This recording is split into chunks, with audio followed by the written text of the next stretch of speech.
Welcome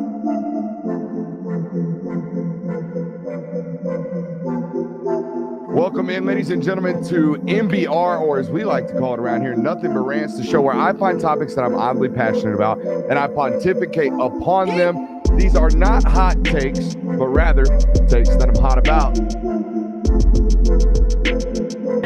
What's up? You really like that?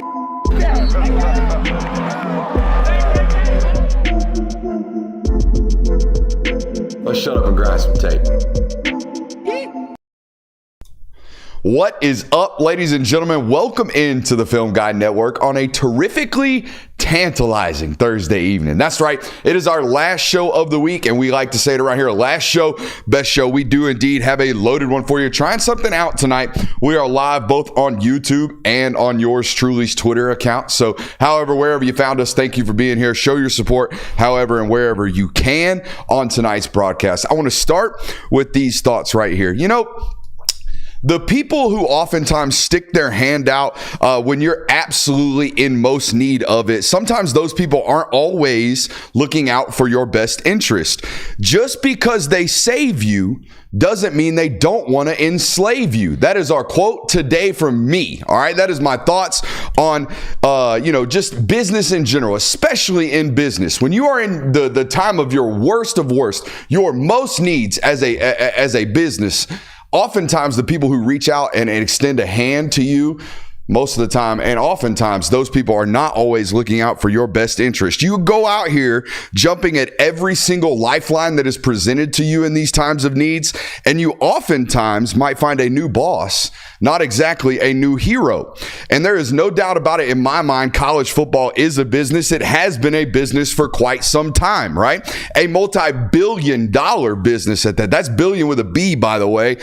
So as the ground beneath college football continues to shake, as those titanic plates continue to hit each other, and at times it seems like the ground beneath college football appears to be crumbling, it's important to be wise about the help with which you employ.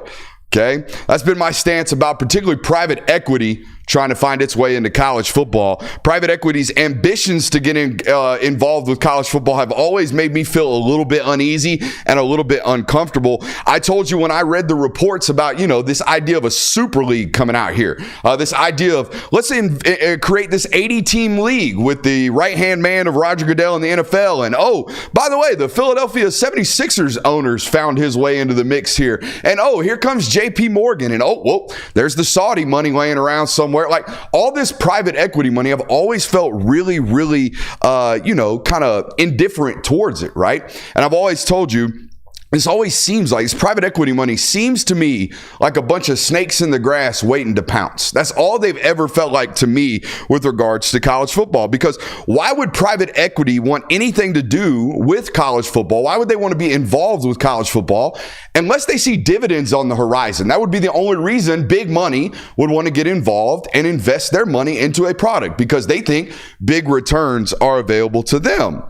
Well, that was that was the exact position Greg Stanley took on this topic, rather, in the SEC spring meetings down in Destin. I want to read you some quotes today. Quote, "I warn schools to be careful about quick fixes." He went on to say that other startups and other super leagues don't account for academics or really anything other than the sport of college football, the business of college football. It's all these super leagues really care about. He went on to say, quote, "In my experience, those involved in private equity want to be paid."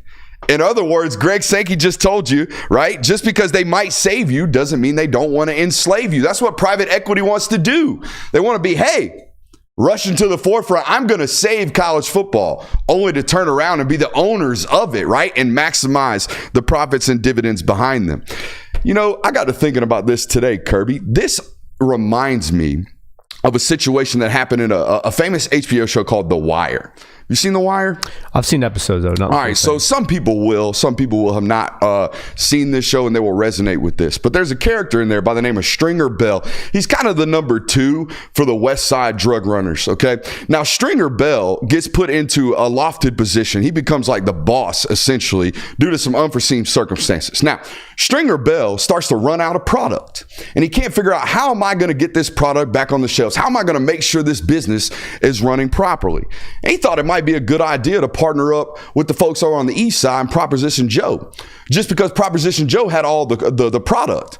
And now all of a sudden he's inviting the biggest snake of all snakes into his, yard and allows him to work business with him. And also ultimately comes back to bite him in the ass like all this does. Because again, just because someone wants to pretend like they're reaching out and providing a helping hand doesn't mean they might not expect something on the other end. Welcome into tonight's show. We do indeed, like always, have a loaded one for you guys tonight. Y'all remember that doctor that's suing Penn State Health, Penn State Medical?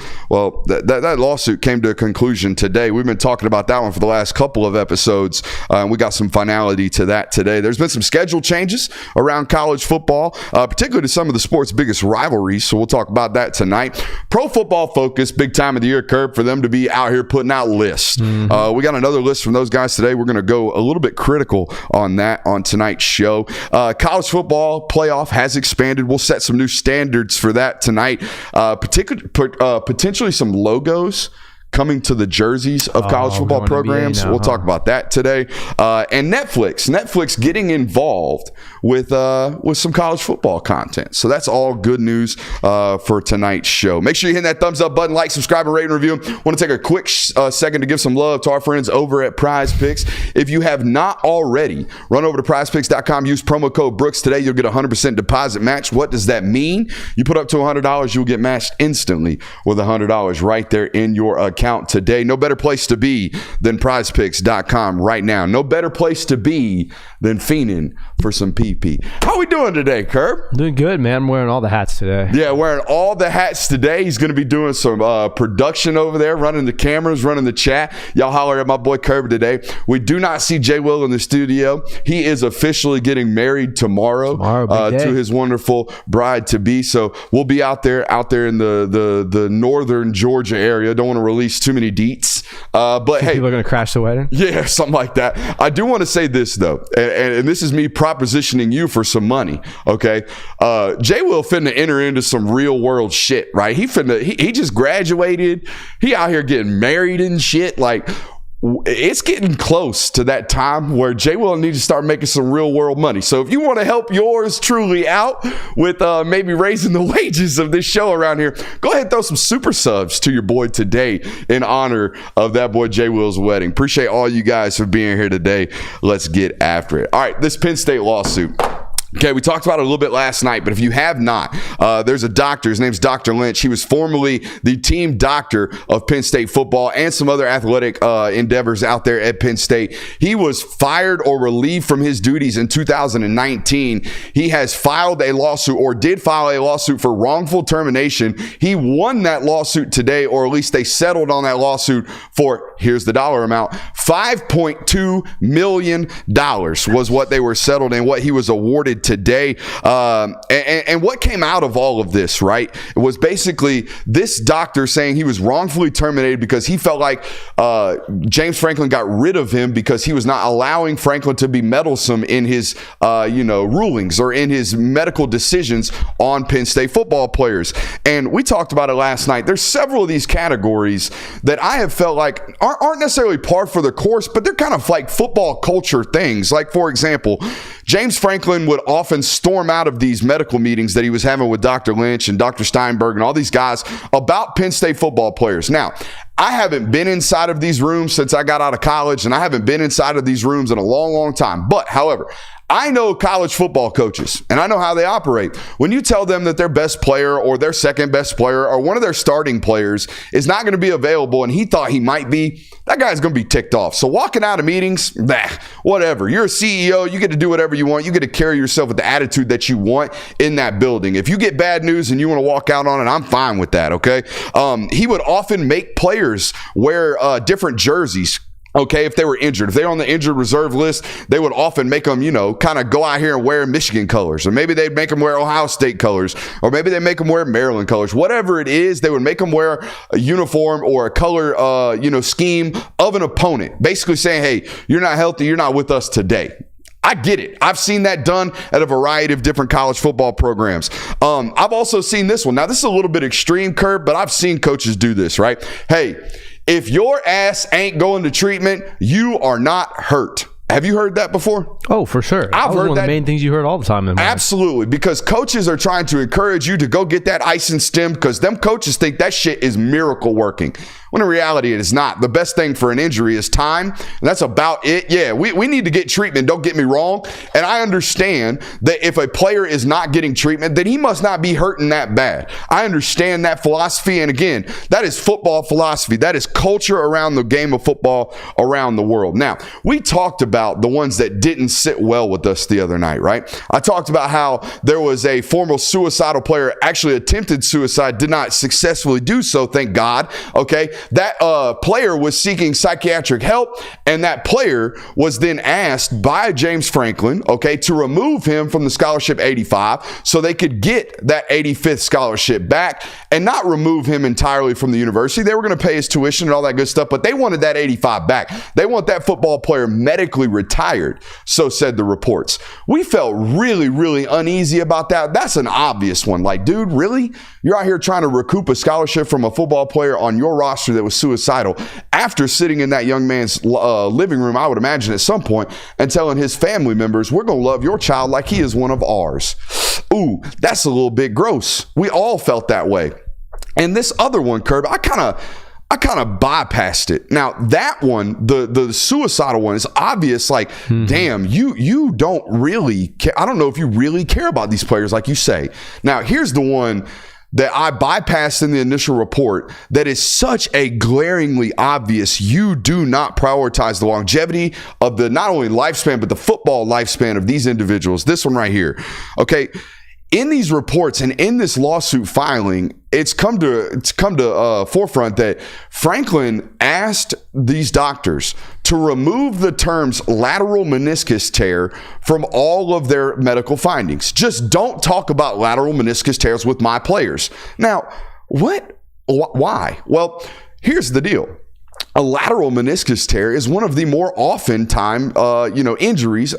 occurring injuries in the game of football. Lateral or any meniscus tears are quite frequent in this sport. They're more frequent than ACL tears. They're more frequent than MCL tears. They're definitely more frequent than PCL tears. It is often the ligament that first and foremost goes inside your knee playing this sport. It is basically a piece of cartilage that sits between the bones in your knee, almost like a piece of rubber that sits there and allows those bones to move back and forth, okay, without any friction or bone-on-bone rubbing, okay? Now, bone-on-bone rubbing hurts like hell, but it is something that you can play with, okay? It is something that you can play through. However, it will dramatically impact the lifespan of that ligament, the lifespan of that joint, the lifespan of those bones in that knee. Arthritis and lifelong arthritis is something that will come to bear if you continue to play through a lateral meniscus tear. Now, let me ask you, Curb. You tear your lateral meniscus, doc doesn't tell you about it. You just have some standard knee pain going on. Hurts like hell, but you don't know why. Coach or doctor just tells you got some knee inflammation. You're probably likely to continue to play, right? Yeah, for sure. If it's just like, hey, you just got to suck it up and play through it. Now, if you find out there's a meniscus tear, it's is what are my options? My next proposition, right? I tell you, hey, knee's going to hurt. It's going to have some inflammation. You can play through this. Not going to have any lifelong, prolonged injuries of this. It's not something that's going to impact you down the road. I give you that option, or I give you the option of, hey, this lateral meniscus tear is torn by 50%, whatever the number is. We can either perform corrective surgery, won't have any problems. You'll be out 6 to 8 weeks, whatever the timeline of the surgery is, or you play through this. There's bone-on-bone incidents. You continue to have bone spurring and bone chipping. You will have knee or arthritis in your knee by the age of 35. Now, which option are you liable to take? The football player in me says it's dependent on, where are we in the season? Are we 2 weeks before, a big national championship game or a conference championship? If it's week 4, I'm shutting it down. I'm saying, look, I can't do that. I want to preserve the outlook of my career, so I'm going to say go ahead and elect to get that surgery. No offense to you or me, but this discussion's totally different for you and I than, let's say, Chop Robinson. For sure. Right? The guy who, or Olu Fashanu, right? The first round draft pick or the corner that they had. I would want to go back, and no one will ever release this because it's medical information, but I would like to look at NFL Combine doctor the medical exams, and see how many Penn State football players have obvious signs of they allowed you to play through that injury. They let you and encourage you to play through that injury. The injury is still withstanding. You've recovered from it, but look how much damage was created otherwise because of this type of stuff. This was you very clearly do not care as much about your players and the longevity of their career spans as you do about winning. And here's my real problem with this. That joker don't win enough to be out here doing this shit. This dude does not win enough to be out here sacrificing the longevity of the careers of his players. No, I mean, we've talked about, we kind of defend James Franklin in some instances that it's like, hey, he wins the amount he should. You're not winning enough to be sacrificing players' futures and shortening the career of young guys by years, seasons with what you're doing right now. And I mean, even if it's like a Nick Saban where, you could be like, that's just the cost of winning. You got to sometimes sacrifice that. It's still scummy and it's still a terrible look. Yeah, I think scummy's the good word there. This is going to be used against him. For sure. Recruiting tactics. There's no way about it. I mean, I think I don't want to make this about James Franklin, but I think this has severely shortened his career. Because I mean, the leash seems to have just gotten shorter. Because now there's so many more people out on you. Think about it. How many people before were like, you know what, James Franklin's okay. Like you and me. Like, hey, he wins. He does what he's supposed to. If you're going to be the third best team in the Big Ten, be the third best team in the Big Ten. Now that attitude's kind of changed, doesn't it? Yeah, Chat's also bringing up some stuff that happened, towards the end of his Vandy exit. I guess I got to look this up before I talk about it on air, but apparently there was a scandal that he kind of got out of Vandy to avoid as well. Pretty much, I would say, much more serious than we want you to play through a banged up knee. Yeah, is what I'm seeing right now. Involving other people. Yeah, there's all kinds of stuff going on, and you're right, man. It's okay to finish third. It's not okay to finish third and have all the baggage that is now upon your desk. And I wonder how much of this comes out. Now, this would have came out no matter what because of the lawsuit. I wonder how much of this is going on around college football where doctors just shut up. I'll tell you where it doesn't happen. And this is going to sound totally biased and a homer. But, dude, Georgia players, and Ron Corson's on the opposite end of this. Ron Corson would rather sit a kid for 6 weeks and repair something, and the staff and the coaching, the culture around Georgia would rather operate on a kid, have him miss a game, and protect the longevity of that dude's career than anything else. Yeah, I mean, you see that all the time. You see where guys, it's like, hey, they probably could go today. You keep getting inklings all week, they're practicing, they were full go, and then in the game you don't see them, and it's like, well, they could have gone, they just weren't feeling it. That's certain type of things where it's clear they're protecting the player. When you're telling doctors, hey, don't mention torn meniscus, that's a completely different scenario, and that's on the opposite end of the spectrum to where it's like, hey, what are you doing now? Yeah, but at least James Franklin asked the media how they like their coffee. Yeah, so things like this. That's what I'm talking about. Things like this where it's like, oh, James Franklin doing cool thing, or he's got Keegan-Michael Key coming out and imitating him, and he does this. He's got Eli Manning coming out and doing walk-on tries. All that's going out the window now because your character is now a massive question. I mean, there's two things that really make a coach's character put it in question. It's if you lose a lot. Look at what Shane Beamer's doing right now. 3 years ago, Shane Beamer was making fun videos and doing Twitter things, and everyone loved it. Now that you're going 5-7, your South Carolina fan base is turning on. And the other one's scandals. Things such as this where, everyone kind of enjoyed James Franklin or thought he was, at least a likable guy somewhat. And now that you've got this going on top of what might have happened at Vandy, I don't remember that. I was too young. But now it's, again, everything that James Franklin did that made him liked is going to go out the window. All right, on to our next topic of the day, which is scheduling changes to college football. All right, here's what I want to do real quick, though, before we get into that. We are doing Q&A towards the end of this show, okay? So wherever we're at in terms of when these show notes get done, we'll be done, okay? And then we'll flip right into Q&A. But I don't want you guys to avoid getting loaded up right now. So if you want to get in there and ask some questions, make sure you're putting a question mark on them so we can get Kirby to tag them and I can tag them and we don't miss any of these. We're going to start out here in a couple minutes, or here in a little bit, with Twitter submissions first and then go to the chat's submissions. Twitter submissions are not live, correct? No, the Twitter submissions are not live. Twitter has a comment section. I can't read it, even though, hey, buddy, we are absolutely slammed right now on Twitter. I think we're over. Yeah, we got 601. We're over 450 viewers on Twitter right now. So we appreciate all you guys for joining us as well. I think the way to trick the algorithm over on Twitter, it's a Periscope method, right? So just keep tapping that screen and let those hearts fly. We'll appreciate you guys for putting us on the forefront of everybody else's timeline. All right, scheduling changes. Now, the Red River Rivalry. Red River Rivalry. Red River Rivalry. Red River Rivalry. Red River Rivalry. The arsonist has oddly shaped feet. Lanolin. Hey, puppy. Love you, honey. Red River Rivalry. There it is. Always scheduled for an 11 o'clock local kick. Yep. It is now going to be a 2:30 local kick. Now, I've seen some people run to the timeline and clutch some pearls today. Like, oh my God, they keep messing with our traditions. You know who I don't hear complaining about that? I ain't heard an Oklahoma Sooner fan one or a Texas Longhorn fan one that's out here bitching because they no longer get to, funnel beers down their gullet and drink or eat fried Oreos at 9 o'clock in the morning because they got to make an 11 a.m. kick. I don't see that anymore. Yeah, you're going to have a lot of Texas and Oklahoma fans falling out this year, I bet. Yeah. I mean, you've never had to do this. You've just never absolutely slam-boned. The state fair, you've never had 4 hours of pregame in there. You get maybe 2 or 3 at best. It's early in the morning. You got to get up early for it. Now, hey, you can spend all afternoon there and still go to the game because it's not till 2:30 local time. Bro, what a horrible, horrible day. I wake up at 6 a.m. I drive to the state fair. I start just hammering glizzies, corn dogs, fried Oreos, just shit just junk after junk, fried corn, all the nasty America stuff you can possibly imagine. And just hammering Miller Lite after Miller Lite, mixing in a Bud because they didn't have Miller here. Okay, we're going mixed drinks now. Boom. Oh, shots pregame? What? And it's only 11, and I got to get into the stadium.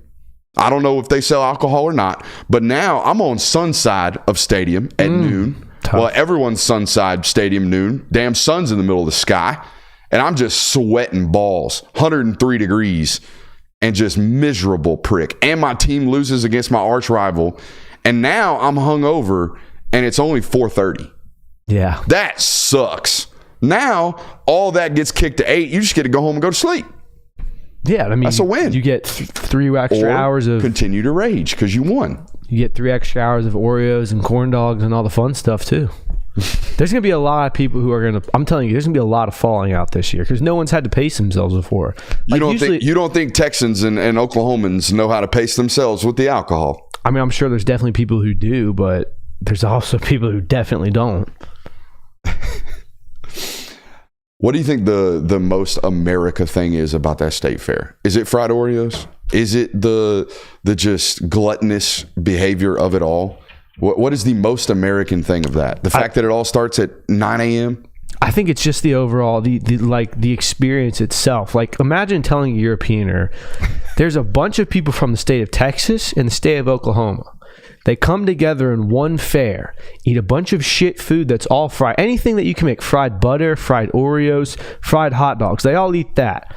They ride carnival rides and do things such as that. Then they go in and watch a football game for 3.5 hours, while continuing to drink. And then after that, they either celebrate or go home very upset. European mind cannot comprehend that, dude. And I know there's a lot of soccer going on. There's a lot of. I know people love soccer. They bring down stadiums after soccer losses. Look, soccer's a different animal. I respect it, but there's nothing that matches up to what the Red River Rivalry is. I've never had a fried Oreo. Chat says they bang. They're good. Yeah. You feel guilty. Do you taste the Oreo? Yeah. It's not like so. You're thinking fried like fried chicken. It's not like that. It's like a fry. It's like a dough. Yeah, like a funnel cake over the top of an Oreo. Yeah, exactly. Okay. The thing is, you feel guilty eating it though, because you're like, how could you not? This is so bad for me though, dude. Like, but it's so good. You know, Oreos are vegan. Really? Yeah, they're dairy free, and they're vegan desserts. I don't know what the hell an Oreo is made out of. Googling vegan snacks? My wife went dairy free. And she was slamming Oreos when she first went dairy free. And I'm like, what are you doing? Yeah. She's like, Oreos dairy free. I'm like, what? They're supposed to be cookies and cream. How are they dairy free? I don't know what they're made of, but they're delicious. They were dairy free back in the 30s when Oreos came out. Aren't they supposed to like be an army food? So it's like, buddy, you're asking the wrong guy. You don't know the history of Oreos, man? No, but I brought out Teddy Roosevelt's stats out of my butt cheeks last night in the middle of a football discussion. You got your fun history fact of the month. Yeah, no doubt on that one. Back to the discussion about the time change of the Red River rivalry. I don't understand the complaining. This is nothing but good news for everyone involved in this situation out there in that state fair. I definitely understand the prospect of like, oh, we want to keep this as tradition. Like, certain games are played on this day and moving the time frame. But at the end of the day, like, you're going to get up for it in the same. You're going to still be excited for it. And it's a primetime spot now. Like, it's not like you're moving the 7:30 kick to noon. Yeah. Like, you're getting a better slot. So. Yeah, you're right. It's not like you did the inverse. It's not like you moved it up in the game or in the day. And it's also not like you removed the damn thing. You just moved it back into a more primetime selection. I also hate the idea of noon kicks outside of the Eastern time zone. Like, you're just screwing those football teams, making them do that. I think Colorado played a 10 a.m. kick last year. Yeah, it wasn't against TCU. Noon. Yeah, they played like a 10 a.m. local time kick. That's stupidity. Get that out of here. Let these kids play in the afternoon. There's that. Where should we go next? Should we go to this PFF top 10 quarterback rooms? Because I think this stuff is a little bit weird. Let's hit it. All right, so it is that time of the year. It's the time of the year where not only do you binge watch the Film Guy Network at an obscene rate, we appreciate you for doing that. Make sure you hit that thumbs up button, like, subscribe, rate, reviewing. But also, all these content creating companies, they come out here with lists. Why? So people like us, other content creating companies, can respond to them and make content off of them. So Pro Football Focus, which I got my qualms about, but they came out with their top 10 quarterback rooms. These are not top 10 quarterbacks. These are top 10 quarterback rooms in the sport of college football. And I'll be honest with you, most of this is just like, hey, who are the best teams? Let's just rank those guys. For example, Georgia 1, Oregon 2, Texas 3, Ohio State 4, Alabama 5, Ole Miss, Florida, Notre Dame, Penn State, and Missouri rounds out the top 10 on this Pro Football Focus top 10 list of future quarterback rooms as a whole. Kirby, where do you want to start? What observations do you jump out to you immediately? My initial reaction when reading this list was kind of like, wow, Georgia is really high up here. I mean, you think about it, it's Carson Beck, obviously really, really good starter. And then it's Gunnar Stockton, a guy who really only has played for 1/4 of his career. And then you have a freshman, and then it's Jaden Rashada. Now, Jaden Rashada, we all know, extremely, extremely talented. But it surprised me initially just because I feel like we've heard so much about how deep this Ohio State quarterback room is. To see them not at number one was surprising, but it makes sense, honestly. Yeah, I'm so anti Will Howard deep state. I don't understand the Ohio State, love, but I get why you're doing it the other way. This is pure recruiting rankings and stuff like that. I think the first thing that jumped out to me is the first three I understand. I get. Oregon, I have no qualms about Georgia being at 1, Oregon at 2, Texas at 3. If you're wondering why they put Georgia 1, read the first paragraph of this article, and you hear this dude it's the first nationwide opinion giver I've seen. Carson Beck is the best quarterback in the country. That is what it says. We put Georgia 1 because we think Carson Beck is far and away the clear-cut best quarterback in the country. And that's kind of the first, again, like I said, national opinion giver I've seen really stamp that opinion and feel strongly about it. I guess Pro Football Focus does their, obviously they do their overall rankings and ratings and all that good stuff. I guess Carson Beck was like the third highest performing quarterback all year last year behind only or fourth. It was Bo Nix, Caleb Williams, Jaden Daniels. Makes sense. There you go. And we thought going into it, that's kind of where he would have been drafted had he, elected to go this year. So again, I get that. I totally understand Dylan Gabriel and Dante Moorlove out there at Oregon. I'm right there with you. Also, did Novosad transfer? Austin Novosad, the third stringer there. I know Ty Thompson got out of there, but look up Novosad for me. I'm pretty sure he stayed on the roster. That was a top 100 recruit coming out of high school. Texas, we all know what they got. It's Quinn Ewers and Arch Manning, and then behind them, it's kind of like where's Hudson Carr? I don't think he's still on that roster. So you got all these different possibilities at Texas, but it's really behind Quinn Ewers and Arch Manning right there. I understand that. Those are two high quality first round caliber quarterbacks. Novosad's still in Oregon, according to Novosad's still on the roster out there. So, hey, good on you, Novosad, for sticking it out. Why? I mean, who knows? They just paid a collective probably $3.1 million, $3.2 million for the two guys in front of you. The only thing why are you there? I mean, the only thing you have to imagine is Oregon told them is like, hey, you are going to compete for the starting spot next year. I mean, you'd have to imagine Dylan Gabriel's a one and done. Or you only have to imagine that maybe he didn't find out how far he was down the totem pole until this spring, and being a Midwestern West Coast guy, probably wants to stay out. There may be a Big Ten transfer. Maybe Washington's not an option right now. Right. You know, they can't transfer in-house. All these different reasons as to why he could be there. Or maybe he's just a competitor. It's rare we get to that last, but that's kind of where we are nowadays. It's very rare a guy wants to just stick out and ball out, which we're going to get to another one here in a second on our next team on our list. This is also a side note, but I've kind of noticed, and this might just be me noticing a trend, but it seems like more quarterbacks are willing to stay now. Like, it felt like when the transfer portal frenzy really started like 2 or 3 years ago, it was like, if I'm not starting, I'm out. And now you see a lot of guys like, I'm okay sitting second and third on the bench just to see. And then, you know, if it's sophomore year, things don't happen for me, I'll go somewhere. Whereas freshman year is like, all right, I'm third, I'm out. I think at the top programs, you're seeing a trend, right? Carson's one of these. Gunnar Stockton's eventually going to be one of these. At Texas, you got Arch Manning sticking around. At Ohio State, you see Devin Brown doing it. At Alabama, Dylan Lonergan is he's a fourth quarterback on that roster. Mm-hmm. He's a former top 150 eval, like had offers from everywhere. Okay, why? Sometimes I wonder, why are you still there? And you want to compete, okay? That I hate that we're at that point that I have to start with why. Why are you there? Well, 10 years ago, I don't ask that question. 10 years ago, I say, why aren't you playing? Well, you got development to still do. So stay where you're at, grow where you're planted, all that good stuff. Now, I look at a talent like Austin Novosad, or I look at a talent like Dylan Lonergan, and I say, why? Why are you not out of that program? You want to stay and compete. I'm happy that's the choice, but in today's day and age, I have to ask why. I think there is some value in doing that now, showing like, hey, you know, I didn't transfer at these top programs. Yeah, I didn't transfer out my first year. Like I stayed and grinded it out till I was a junior, and I was like, you know what, I need to actually make something happen for my career now. Yeah.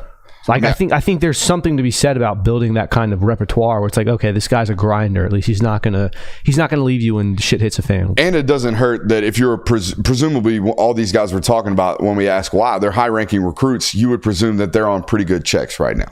Yeah. They're not sitting for free, if you know what I mean. All right, Ohio State came in at 4. I like Julian saying, I don't love the rest of the room. I liked Aaron Nolan coming out of high school. We'll see what it looks like in college, but I don't love Devin Brown, and I don't love Will Howard.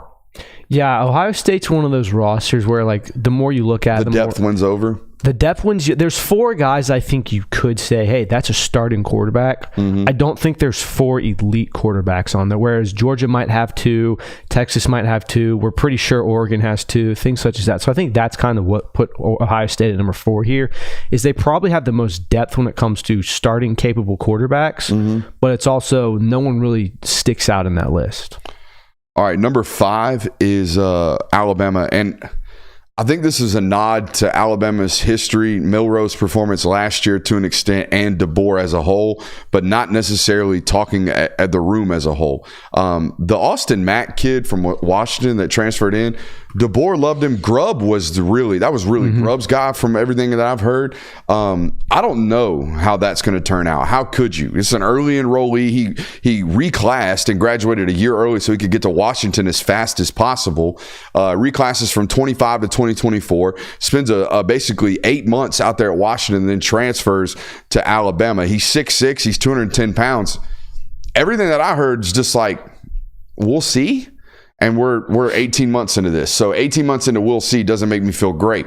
I do think they have 2 Division I, SEC, Power 5, whatever you want to call it, whatever your category is, quality starters mm-hmm. in both Jalen Milroe and Ty Simpson. Mm-hmm. Everything that I've heard about Ty Simpson is that he is ready to play SEC football based off the way he practices out there. Milroe obviously has an immense skill set and talent skill set. And then I already kind of hit it on Lonergan. I don't know why Lonergan is there. I don't see the light at the end of the tunnel for Lonergan in that room, considering all of the things that are in front of him. You presume that if Milroe enters the draft this year, that's Ty Simpson's team next year, and then you've got to battle the guy that Kalen DeBoer got to leave high school a year early, right, in Austin Mack, whenever it inevitably happens for you. Yeah, I think, you have to imagine if he doesn't win the starting role next year, he's transferring out either way. And I think that kind of might be another one of those things where it's like, hey, we got a new head coach after Nick Saban left, and I stuck it out, and I really tried to earn over the starting spot, but now I've got to head elsewhere. So it is surprising that Dylan Lonergan is still on the Alabama roster. You'd have to imagine that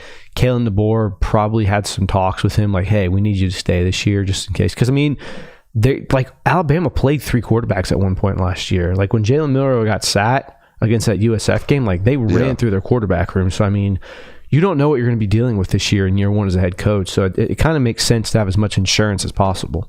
There's some questions about Eli Holstein. He's out already. He transferred to Pitt. All right, Ole Miss, number 6. This is all Jackson Dart based, I would imagine. I like the Austin Simmons kid. He's left-handed. Another one of these reclass guys, dual sport, pitches for Ole Miss as well. That kind of scares me for his future. I think Walker Howard's kind of like a placeholder whenever he inevitably starts for them. But this is a Jackson Dart evaluation, I would imagine. Yeah, for sure. And it's a Lane Kiffin evaluation as well. Lane Kiffin's always had solid quarterback play during his time at Ole Miss. So it's kind of, you trust what you know. Jackson Dart's a really solid guy. He's proved it time and time out. What they have behind it's not necessarily super deep, but it's not just Jackson Dart and everyone else. So. Number 7, Florida comes in here. Graham Mertz played really well last year, I thought. Better than most people. Yeah, I was about to say better than people realize. And better than people realize, and far better than people expected him to do, coming from Wisconsin. And then after that, this is a Lagway-based eval here. Everyone's got high hopes for DJ Lagway. I do as well. I think he's immensely talented. My question to you is, did you watch that Gatorade commercial they released today on him? No, I didn't. So the Florida Gator account tweeted it out. It's a Gatorade official commercial.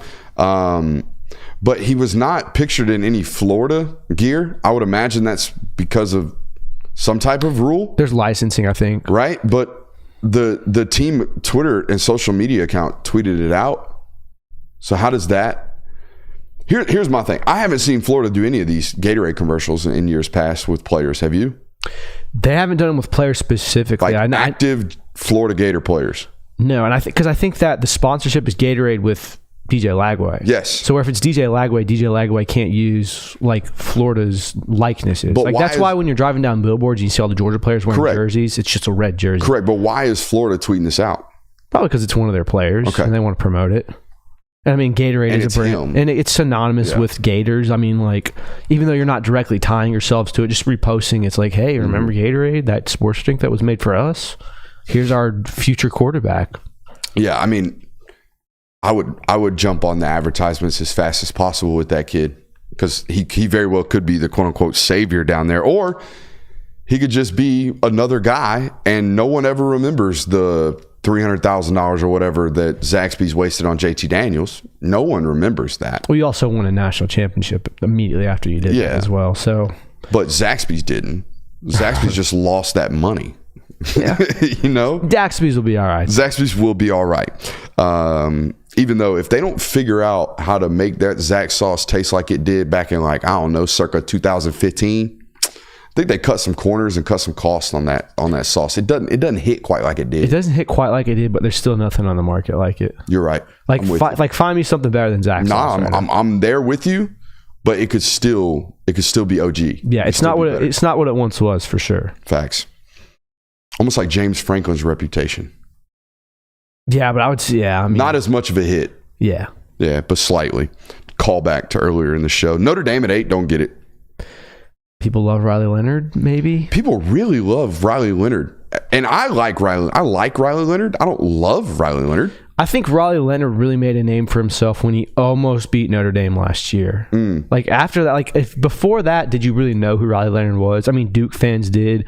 Maybe the hardest of ACC people did, and then the college football experts whose job it is to know. But the casual fan didn't really know Riley Leonard.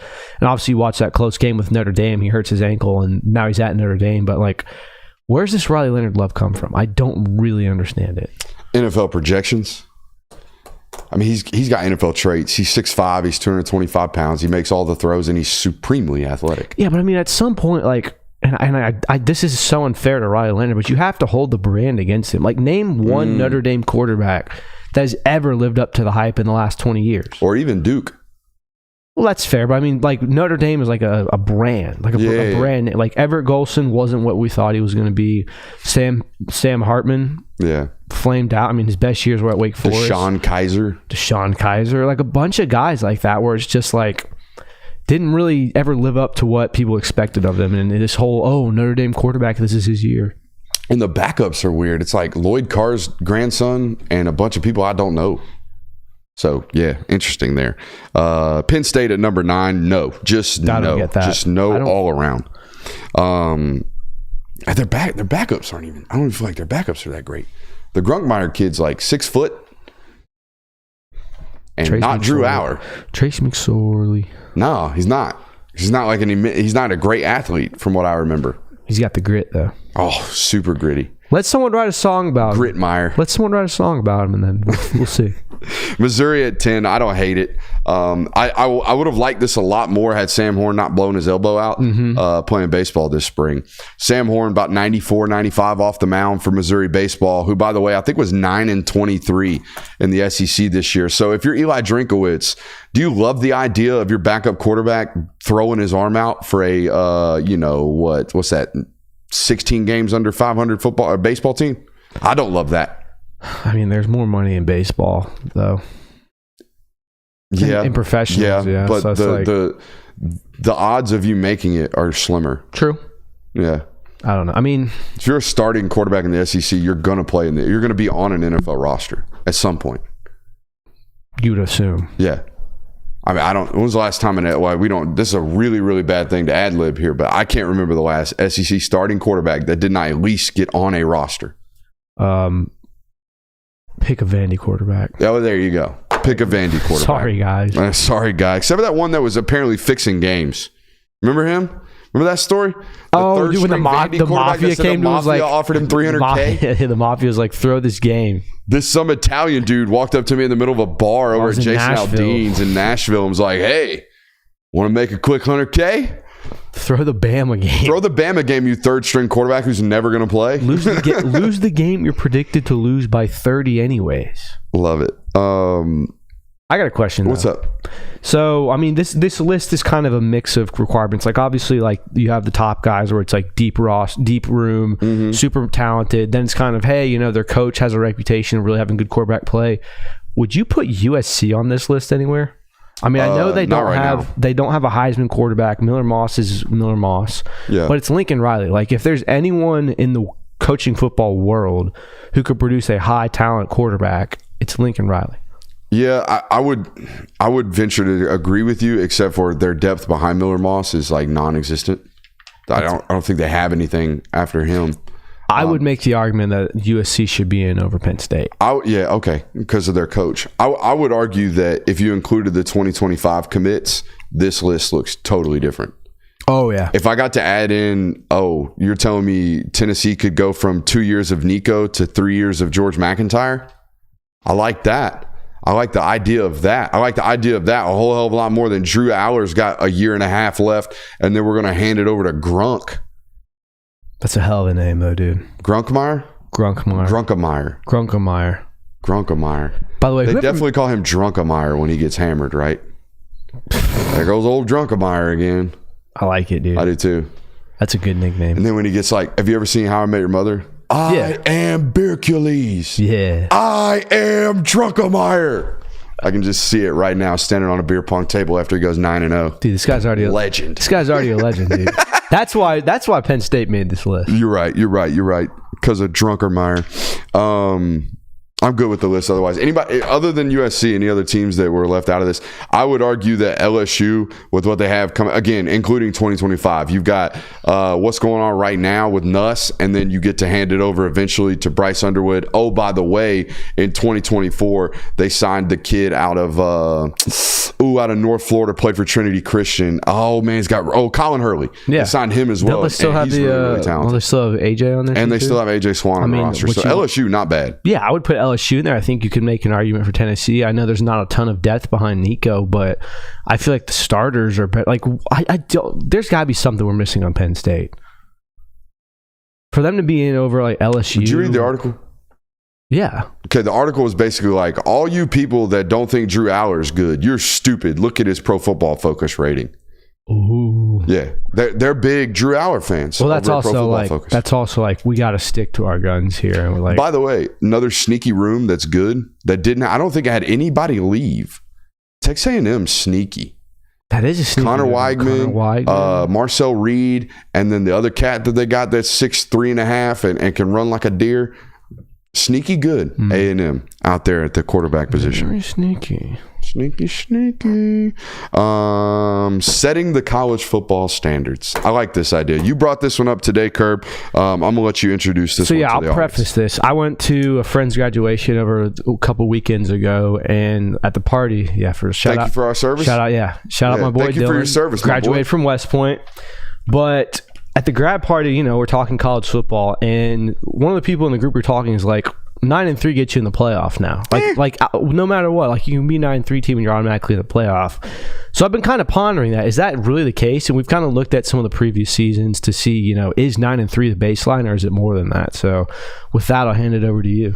All right. So 9-3, is it good enough? Or is 10-2 our new baseline standard? 11-1 felt like the baseline standard for a really, really long time in the 4-team college football playoff. Now we're bumping it to 12. So what is the new baseline standard? What is the floor of a college football team to make this, 12-team expanded? So you got 11 Power 4 bids and an automatic bid given to the top-ranked non-Power 4 independent school. So we have that. So basically what you got to say is, hey, can a 10-3 football team be ranked 11th overall? Well, I would direct you to look at last year's college football playoff picture where, in my opinion, we had our most chaotic picture. Not even in my opinion. I think it's fact. We had our most chaotic playoff picture in terms of what 4 teams are we going to select. We had a bunch of, reasonably good candidates for this opportunity. And I think, honestly, the idea that we have 7 or 8 teams that might be able to win a national title, I think that's going to continue. I don't think that was an anomaly last year, even though it was kind of the first time it's happened.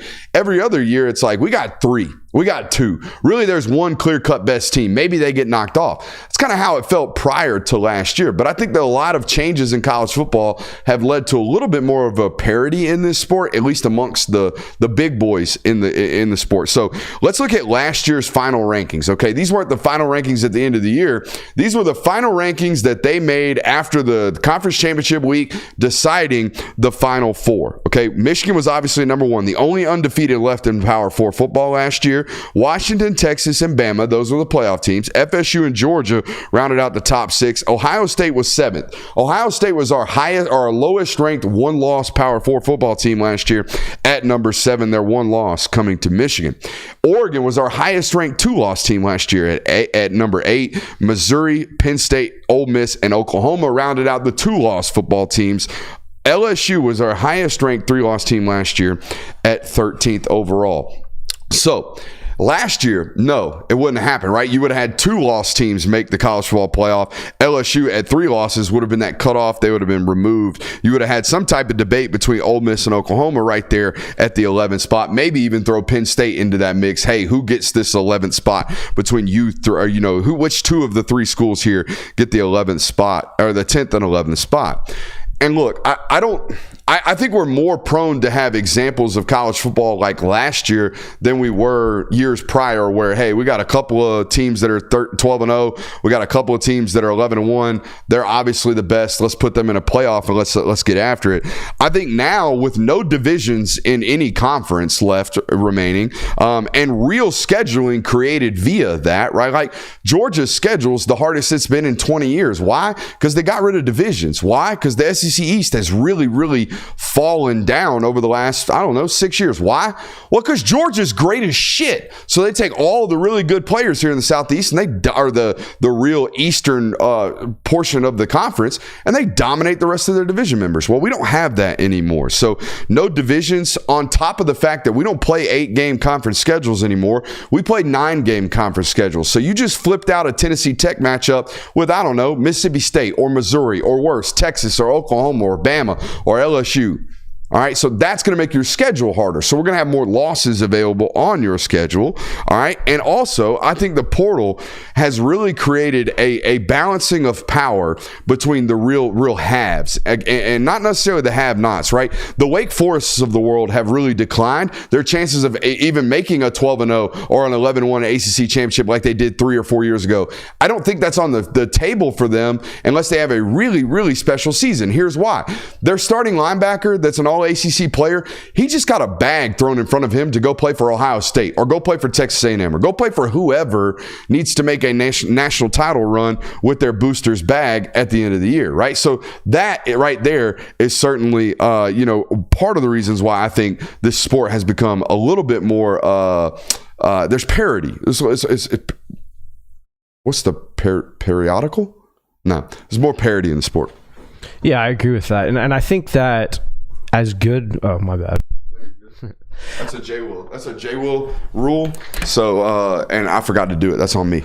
No, what I was saying... We should sound clearer and louder now. I hope that changed some things. Was there people in chat complaining? No, people in the chat weren't complaining. I just remembered it as I was sitting here. We forgot to hit that button. Yeah, but I agree with everything you said, but I also think that 2023 season is kind of a weird example because you had 5 teams that were playoff teams. You had 4 undefeated teams, correct? Mm-hmm. So, I mean, I don't think you're going to see that as much. So I went and pulled the 2022 season, and it's kind of damning for 9-3 teams. So you had Georgia, Michigan, TCU, Ohio State. That's your top 4. Mm-hmm. Then you have Alabama at 10-2, Tennessee at 10-2, Utah at 10-2, UCS, USC at 11-2, Penn State at 10-2, Clemson at 11-2. They get in because they're ACC champions as well as Utah because they're Pac-12 champions.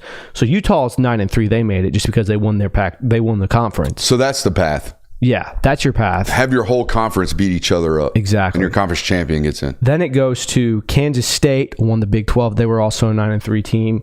Then here's where it gets interesting. Tulane was 11-2. Because of the stipulation of, we have to lift the group of 5 team in. Tulane's going to get in over a 10-2 Washington and a 9-3 Florida State in 2022.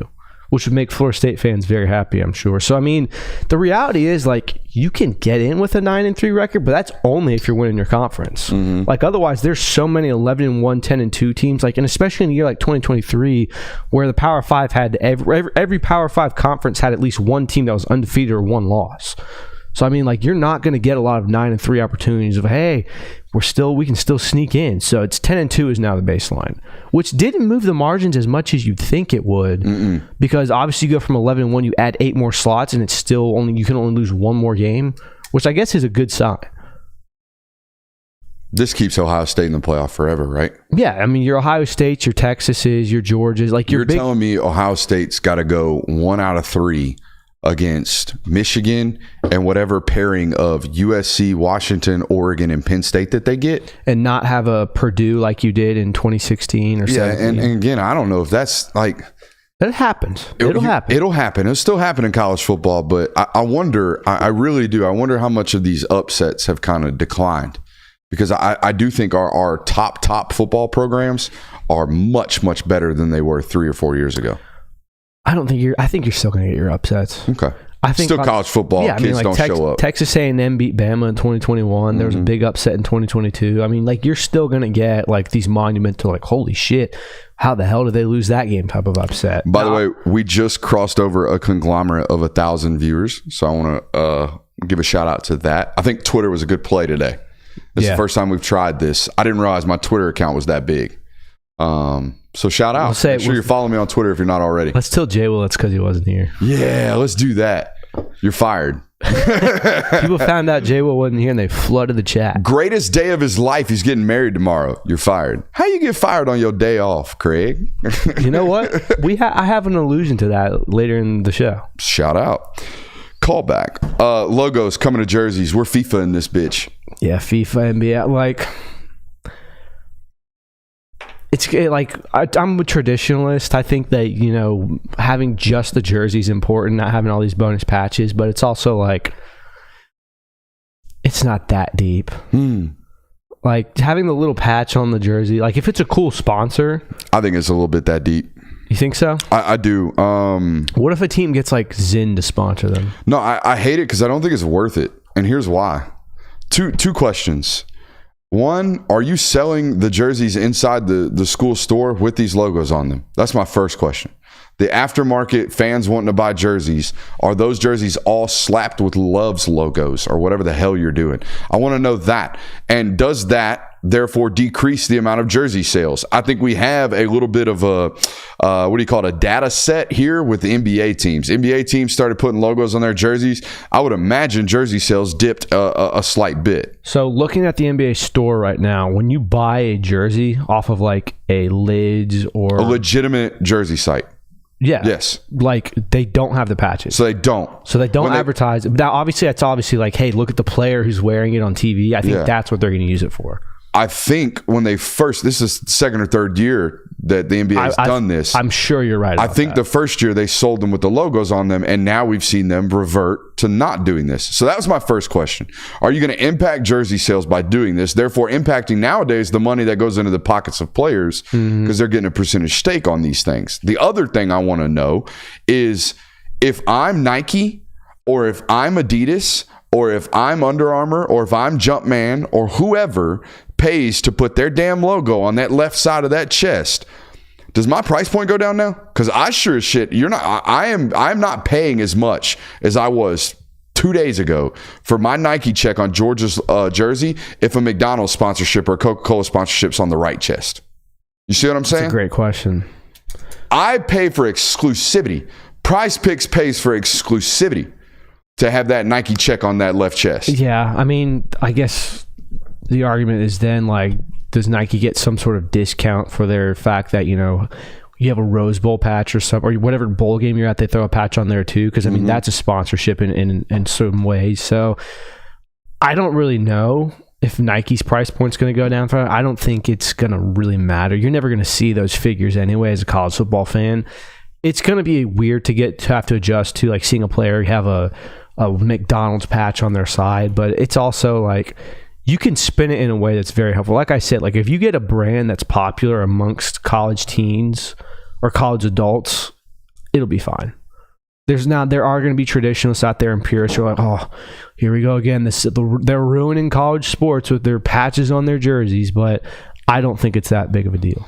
I think you're going to see a lot of these efforts to increase the income statements and income balance statements on a lot of these programs that now just got hit with about $36 million out of their budget for this coming cycle. About $22 million in rev share is what's projected on top of the roughly $17 million settlement money that you got to pay out for this House versus NCAA bill. That's just for the P4. The group of four is a slightly larger sum, believe it or not, which I still can't wrap my head around. But it is what it is. So there's more that. of them, isn't it? Huh? Because it's just because there's more of them. Their actual dollar amount won't be as high, but the amount of money that the collective non-Power 4 teams are paying, which is about 300 of them, is 60% of the $2.8 billion settlement. So, yeah, a lot of math going on today. Netflix doing a documentary on college football. You sent this into the show sheet. What's going on here? They're going to make this a Drive to Survive type of thing for the SEC only, not college football, just the Southeastern Conference. Netflix is closing in on a deal with the SEC to kind of give an immersive experience as to documentary style, what goes on in a college program from practice the week leading up to probably even some in-game footage. It's going to be very similar to like the Drive to Survive and PGA's Full Swing that was really popular, where you kind of follow the players as it goes along.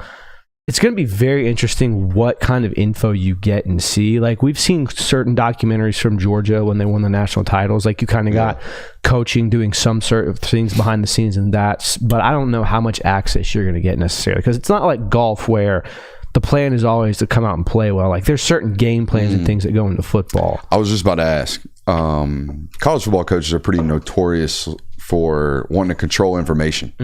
You know, and it's not necessarily the information as much as the narrative. Because if you can control the information, therefore you control the narrative. Which led me to this question: do you think Kirby Smart has somebody on staff, or insert control freak at the top of his game? Do you think Kirby Smart, or insert control freak at the top of the game, has somebody on staff whose job it is to kind of skim through the footage that the SEC Network or ESPN or whoever these jokers are that come through, that those are the people that go through and make sure they're like, hey, this can go, this can't go. Yeah. You're definitely not putting that in there. Yeah. He just said, fuck, you're not putting that in there. Like, you think there's a skimmer? Yeah, they definitely are. I had a friend who was on the UGA creative team, and essentially every video he had to create got okayed by some head up. Someone. Yes. I don't know who. I mean, it might just be an anonymous figure. I don't know the dude's name. I probably should. It'll probably get texted to me. You know Buddy that's always like following behind Kirby everywhere you go? Like you watch G-Day and there's a guy standing back there with a clipboard. He's just like standing. He wears a visor with him too. Yeah. Whoever that dude is, I bet that it's that dude's job to be like, He's like the air marshal. yeah, you can put out the thing where he's talking to Ernest Green about, high effort and stuff. But what you're not going to do is put in whatever. We're leaking game plans this week. We're not going to have you film that. We're leaking game plans this week. Another content news here that I don't necessarily love, but it is what it is. College football EA, CFB 25. Its road to glory will not have a high school game mode. Yeah, that's tough. Did you see this? I did. What are your thoughts? I know you're a big gamer here. Is that an insult? No. I'm just kidding. I game every night. No, I'm on the COD every night. I'm messing with you. You want my gamer tag, you can't have it. Yeah, it sucks. I mean, squashing people in high school was a big part of the playing Road to Glory, but it's also like, just give me a game at this point. I understand there's going to be certain aspects. There's no mascot matchup. There's no Road to Glory where you're a high school player. I've heard that customizing players is going to be fairly limited, but you're getting a game. If I had told someone 3 years ago, like, hey, or 4 years ago before they even announced that was coming back, like, hey, in 4 years you're going to get, or if I could guarantee that you would have a college football game, but it's not going to have X, Y, and Z, they'd be like, give me it. I'm all over it. Now, of course, there's going to be certain people, oh, it's just a Madden reskin, and there's no high school players in Road to Glory or no mascot matchup. I'm not playing it. They said it plays faster than Madden. Yeah. God, I'm going to suck it. I'm going to suck at this game. Madden's hard. Madden is hard. Madden's really hard. And you're telling me a game's going to play faster? Yeah. I don't love that. There's definitely going to be a learning curve because NCAA 14 is way different.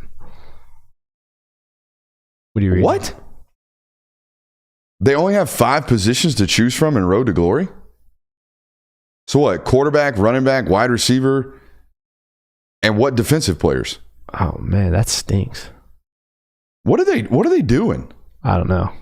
Is it that, I mean, you're not a digital programmer, but is it that much of a, I mean, we got games nowadays like Red Dead 2 where you can walk around the damn earth for 17 years and find codes in the game. You know what I'm saying? So why can't, it's surely not a limited capacity. I mean, I haven't seen any reports of that. There it is. Jeremiah, of course. That's our resident gamer. You talking about a sweat. Jeremiah in the chat, a.k.a. J2. Quarterback, running back, wide receiver, corner, and middle linebacker. That is dog no safety? ass. No safety. I don't like it. I don't like that at all. Safety. But, I mean, y'all can have Reese Davis do 795 hours worth of voiceover, but y'all can't get. They had that man working. They had that man working. They had him. Have you seen? He better have points in this shit. Have you seen the video on Twitter of him? He looks like he's aged 2 years doing this. They had this man work. They locked that boy in a studio and just like, read this now. All right. Poor Reese. We have a whole nother hour coming up right now, and it does feature our Q&A segment. So make sure you're getting those questions fired off in the chat.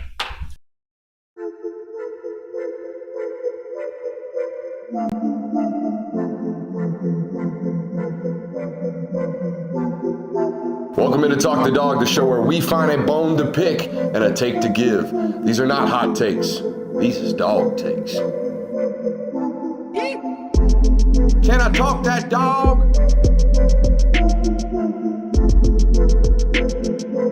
What's up? You really like that?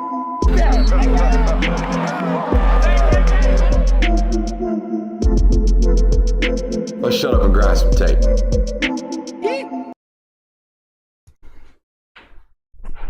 What is up, ladies and gentlemen? Welcome back into our local hour. We do have a whole nother hour of content coming to you right now. It is our 6th and final hour of content here on the public channel this week. We snuck in was that this week? We snuck in Eurosec? Or Yarosik? Was that last week? I think it was last week. Last week. You boys been a little bit busy. But nonetheless, appreciate you guys for being here tonight, both on YouTube and on Twitter. We are breaking stream records here on the network tonight. We appreciate you guys for joining us. If it is your first time watching us tonight, we do this every Monday, Tuesday, and Thursday, live 8 o'clock to 10 o'clock. During the season, we do that Joker Monday through Thursday. Okay, we do not miss a day other than Friday because your boy's out on Friday nights working. So we do a lot of content around here. We think we do it better than anybody else in the college football space. So we appreciate you for picking us tonight. We know you got a lot of options. All right, it is our local hour. Let's talk about it. Get those questions fired off in the chat. We're going to hit that at the end of this hour. I blocked off the last 35 minutes for you guys tonight. So ask me anything you want to get addressed tonight. Kirby, got a loaded local hour tonight. We're going to talk about this Georgia Tech game being moved to a Friday and some more scheduling announcements. Thank God that Disney Disney owns all SEC TV network rights. So now it's not even June yet, and we know like half of Georgia's kickoff times for the college football season this fall. So that's good stuff. I do have a visitors list preview for you guys. That was made available on patreon.com/Brooks Austin like 2 weeks ago. We had the OVs list like 2 weeks ago for this weekend. So if you want to take a look at that, head over to patreon.com/Brooks Austin. And like I said, we do have Q&A for you guys tonight. All right. Georgia Tech will be played on Black Friday night, 7:30 p.m. inside of Sanford Stadium. Kirby, I don't know if you know this. You probably do because you're a lifelong dog, but Ann went to school there. This matchup, this rivalry between Georgia and Georgia Tech, clean old-fashioned hate, everybody knows it, but it is one of the more like set in stone, like traditional traditions that we have. Like, for example, this game got skipped over in 2020 because of the COVID season. Right. It's the first time those two teams had not played since 1934. Yeah. This series has been played since like the 1800s, and these guys have been going home and home on a Saturday every single November except for 1994 and 2024. This is a very obscure thing to do to this rivalry. Yeah. This rivalry is very, very set in stone historically. Yeah, I actually have a ton of facts to put into context. So the last time that these two teams played, or last time Georgia played on a Friday, Bill Clinton was president of the United States. A gallon of gas cost $1.11. The Sign by Ace of Base was the #1 song in the United States. The show Friends had just aired its first season. Forrest Gump, The Lion King, and Pulp Fiction were all in theaters at the same time. The Dallas Cowboys were Super Bowl champions. A first-class stamp cost 29 cents. OJ was doing the dash in a white Ford Bronco. Attaboy. The movie Friday hadn't even come out yet. Dang, Craig. 2 Friday references tonight? That's what I'm saying. Holy shit. Look at us. Yeah. So, I mean, it's been a long time that this has happened. And I kind of get it with the fact that, you're going to have an overlap in the NFL schedule now with your extended playoff. You kind of want to test the waters of, hey, what is a Friday night game going to look like for us ratings-wise? So it makes sense to me from a network standpoint. I think we talked about it a couple of days ago about just how television networks are really, really trying to stretch the product and stretch the merchandise, okay? They just don't have enough time slots occupied right now on linear television. And basically, linear television is living and breathing off of sports rights. That's just about it. So the idea that we can replace Friday night ESPN or ABC content, which looks like, I don't know, what do they play on ABC at Friday night at 7:30? 60 Minutes, maybe? Couldn't tell you. Have no clue. But now that's going to get replaced with a much, much larger number, right? So it makes sense. The idea of why did they do this? It's a money thing. It always is a money thing. Do you remember the 1994 matchup between Georgia and Georgia Tech? Because I was like 15 days old. My mom was in college. Shout out. So I don't remember it, but I did read up on it. Georgia won that game 48-10, and the first pass of the game by Georgia Tech was intercepted by none other than Will Muschamp. Yeah, our boy Garbin. Boy Garbin put that out today. If you're not following Patrick Garbin on Twitter, holy shit, this is 2 rivals.com shout outs in the last week on this network. I think Pat Garbin's a tremendous follow, also a tremendous human. Yeah, super nice guy. Super nice guy. A great follow on Twitter. if you're into historical context around Georgia football, he is the guy. It's like nobody else corners that market like Pat Garbin. So yeah, shout out to Garbin. He tweeted out that video. What in the hell was that celebration from Muschamp? Yeah. What was he doing? It was like I had never been in this situation before. He's like doing like some dance. It was disgusting. He's like penguin walking. We'll have to ask him about it next time we see him. Yeah, next time I see old Muss, I'm like, yo, what the hell was that? What was that? Also creeping down there, rolling safeties. Did you see that? Yeah. Did you see the full clip? Mm-hmm. He's playing too high. They roll down into the flat, and he picks one off. Tech staring at it. You think Kirby gives him shit for that? The celebration? Yeah. No, Kirby. I don't think Kirby. Muschamp was a much better college football player, wasn't he? I don't know. I mean, Kirby. Maybe some of the old heads in the chat. Kirby Kirby had the record for career interceptions for a while. So maybe not. Muschamp was like the big dog when Kirby came in because Kirby was a freshman. I think he was a senior. Yeah. And Muschamp was kind of an early mentor figure, but just because he was older, he got Kirby a job at Valdosta State. Mm-hmm. So I don't know if necessarily like that dynamic relationship is past now because Kirby's the best coach in college football and now Muschamp works under him. But maybe the first media availability we have, maybe that's the first question I ask Kirby. Hey Kirby, ain't seen you in like 6 months. Was Muschamp better than you? We were wondering on the show. I'll hang up and listen. You might get tackled out of that meeting room. No, I think you'll just be like, what in the hell? Just passed over 1,000 viewers over on Twitter. We are so thankful for all of you guys watching us tonight. I'm not necessarily done with this. Oh, by the way, Discord, like some people say I had this first. Discord and Unk over there, our resident old head insider, Unk over there on Discord had this 0. He didn't even have this first. He had this 0th, okay? He had this so early, he put it into the Discord chat last, I want to say like October of 2023, of him basically saying, hey, what would the vibe be if they moved next year's Georgia Tech game to a Friday night?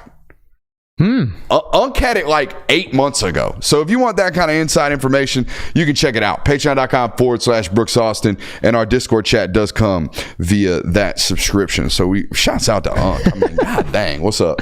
Chat's roasting each other again, man. Chat's at it? Yeah, Henry got YouTube chat's in here with vitriol. Henry got a stray today.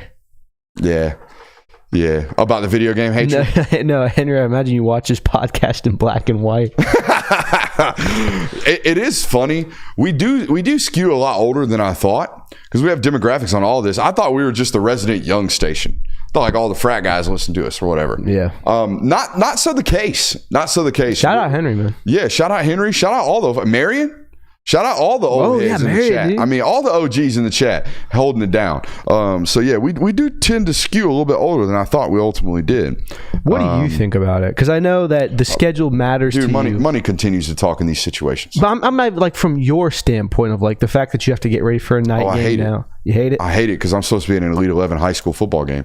Or Elite 8, excuse me. Supposed to be an Elite 8 high school football game that night. Yeah, because I know the high school football community was very pissed about this. It's basically like the second to last football game that I watch. Right. You know? Because the Final Four, I only really get to go to like one of those. Mm-hmm. So, I don't know.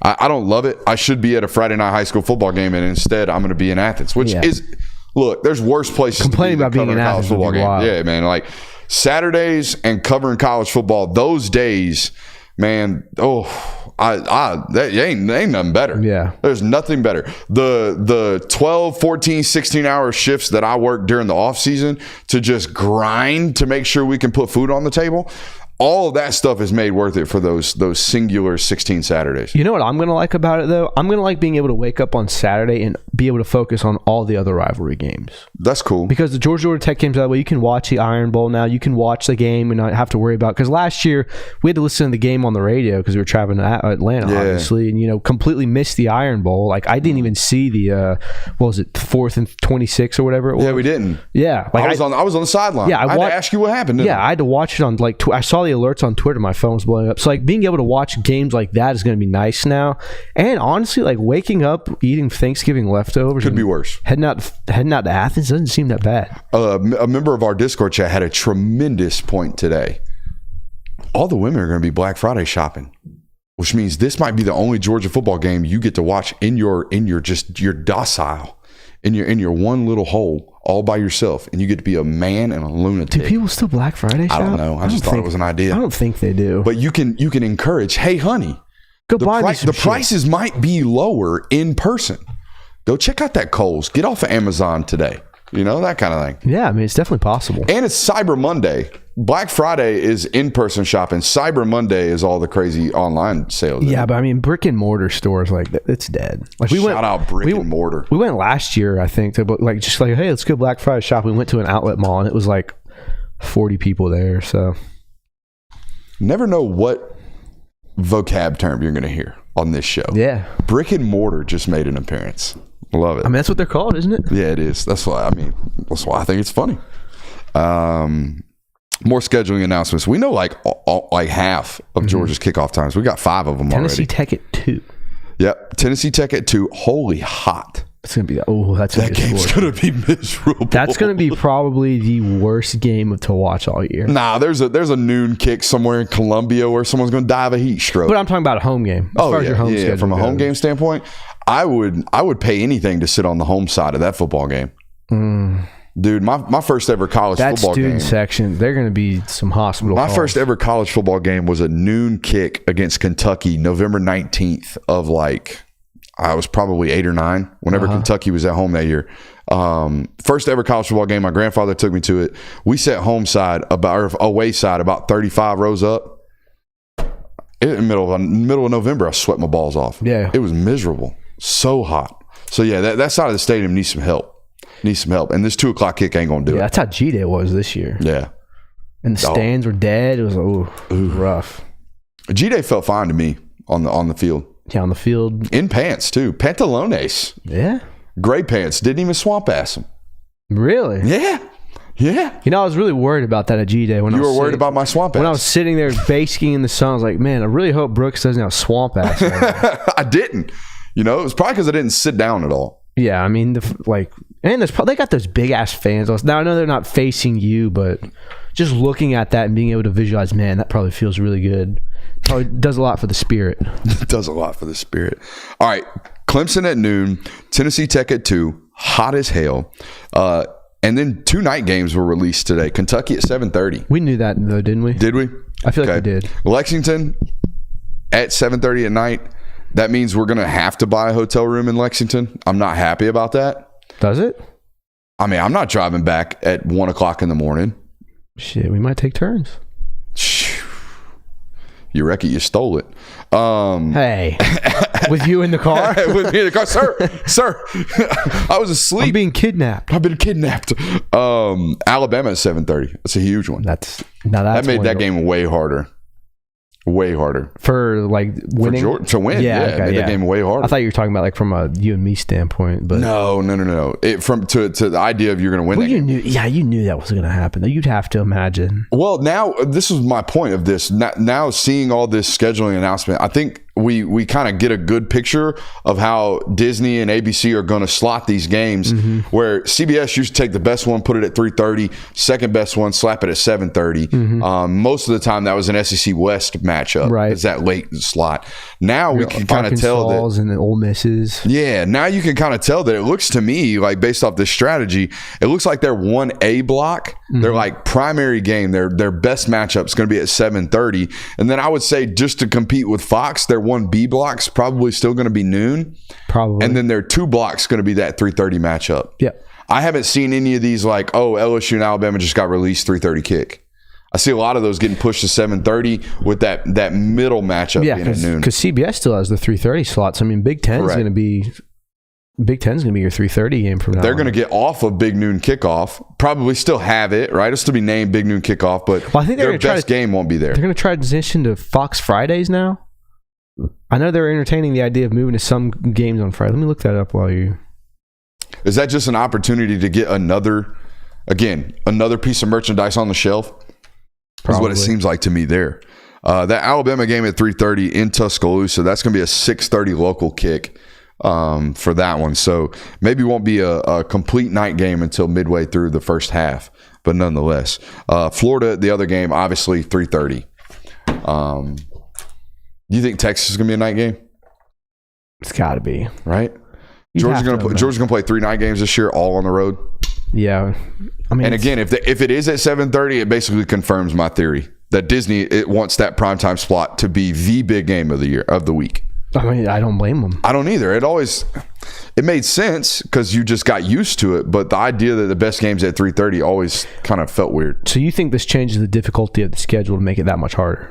Yeah, I think night game environments are 10 times more aggressive and more hammered and more loud than anything else in college football presents. Yeah, I'm excited now. I am too. I'm juiced. I'm juiced to be in Austin, Texas at 7:30. I'm sure it's going to be. It's not official. I almost guarantee. I bet my ass that one's a 7:30. Yeah, because when does all the F1 shit get done? So those are Sundays. They qualify Saturday afternoon or Saturday morning, and then they race on Sunday. So then it Sunday might. afternoon. I mean, huh? The city of Austin might be like, please don't make this a night kick. Dude, I had to buy hotels for that last year. I believe it. I had to buy hotels for that last year when it was kind of leaked out. Hey, this might be happening. They kind of moved that out to the media because they know we're broke as a joke. And they're like, hey, them F1 folks, they don't play around. If you're not careful. Is the hotel in Austin or is it? Yeah, it's just outside of Austin. That's fine. Yeah, so we'll be all right. But yeah, no. Any matchups do you think got made, other than the Bama game, that got made worse by a night matchup? I don't think making any matchup a night matchup makes it worse. Like even Kentucky. You don't subscribe to my theory. I think even or like difficulty wise. I mean, Kentucky at night's going to be interesting now. Brock Vandagriff under the lights, but it's also like, has Georgia ever not really succeeded in the night game? I know they haven't played in like super crazy road environments. They haven't. Like Tennessee last year was probably your toughest environment you've seen in the last few years. Yeah. Things didn't go well against Missouri in 2022, but we'll see.